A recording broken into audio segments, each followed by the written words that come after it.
অনেকেই বলেন ১৭৫৭ সালের ২৩শে জুন বাংলার স্বাধীনতা অস্তমিত হয়েছিল। তারপর প্রায় ১৯০ বছর পর ১৯৪৭ সালে আমরা প্রথমবারের মতো স্বাধীন হলাম। তারপর দ্বিতীয়বার আমরা স্বাধীন হলাম ১৯৭১ সালে পাকিস্তানি হানাদারদেরকে এদেশ থেকে বিতাড়িত করে। আর কেউ কেউ বলেন ২০২৪ সালের ৫ই অগাস্ট আমরা তৃতীয়বারের মতো স্বাধীন হলাম। কিন্তু সত্যি কি তাই? আমরা কি সত্যি স্বাধীন হয়েছি? স্বাধীনতা শব্দটির সাথে প্রতিটি নাগরিকের যে দায়িত্ববোধের অনুভূতি জড়িত, আমরা কি সেই দায়িত্ব পালন করছি?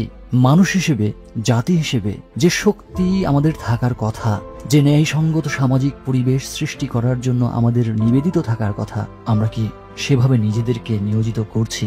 না, আমরা শুধু তাকিয়ে আছি কয়েকজন প্রবীণ উপদেষ্টাদের প্রতি, যারা নাকি দেশের একটা অত্যন্ত কঠিন পরিস্থিতিতে দায়িত্ব কাঁধে তুলে নিয়েছিলেন। তারা কিন্তু রাজনীতিবিদ নন।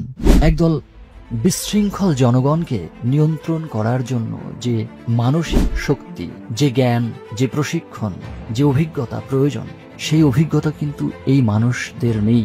আর আমরা সবাই শুধু তাকিয়ে আছি এই কয়েকজন প্রবীণ মানুষদের প্রতি।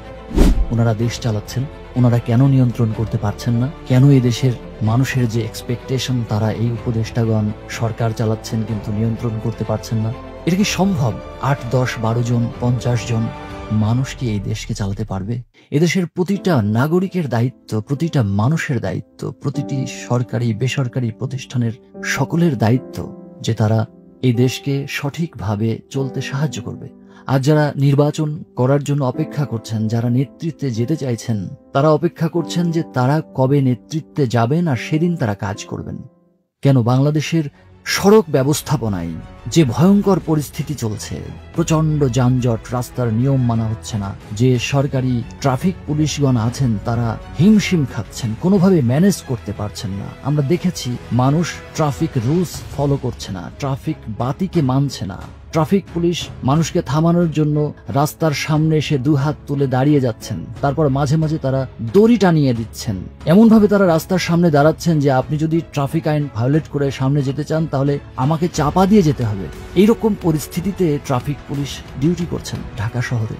তাহলে বাংলাদেশের যে সমস্ত বড় বড় রাজনৈতিক দল যারা দেশ সেবা করার জন্য মরিয়া হয়ে ছুটোছুটি করছেন, দেশের ক্ষমতা নিতে চাইছেন, দায়িত্ব নিতে চাইছেন, তারা কি একটু এগিয়ে আসতে পারেন না যে ঠিক আছে আমাদের ক্ষমতায় যাওয়া দরকার নেই, কিন্তু আমরা এই দেশকে, এদেশের ট্রাফিক ব্যবস্থাপনাকে, অন্তত ট্রাফিক ব্যবস্থাপনাকে আমরা একটু সাহায্য করি। আমরা আমাদের কর্মীদেরকে বিভিন্ন পথে, বিভিন্ন মোড়ে মিছিল মিটিং এর পরিবর্তে তাদেরকে আমরা নিয়োগ দেই যে ওকে, আমাদের দলের পক্ষ থেকে তোমরা এইখানে এই দায়িত্বগুলো পালন করো, যাতে করে যানজট নিরসন হয়, যাতে করে সড়কে শৃঙ্খলা ফিরে আসে।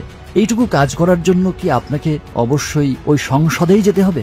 না, আমরা কিন্তু এদিকে মনোযোগ দিচ্ছি না। কারণ দীর্ঘদিন ধরে আমাদের দেশের যে সংস্কৃতি গড়ে উঠেছে, রাজনৈতিক যে সংস্কৃতি গড়ে উঠেছে, সেখানে হলে আমাকে ক্ষমতায় যেতে হবে, আর যে কোনো ভাবেই হোক আমাকে অর্থ, আমাকে সম্পদ লুট করতে হবে।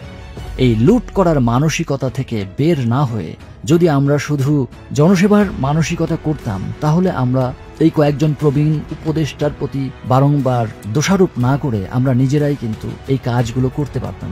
আর দায়িত্ব এখানেই জনগণ হিসেবে, প্রতিষ্ঠান প্রধান হিসেবে, রাজনৈতিক দলের নেতা নেত্রী হিসেবে, কর্মী হিসেবে প্রত্যেকটা মানুষের যে দায়িত্ববোধের জায়গা, সেই জায়গাতে কিন্তু আমরা নির্লজ্জতার পরিচয় দিচ্ছি। আর এই নির্লজ্জতাই আমাদের দেশের মূল সংকট।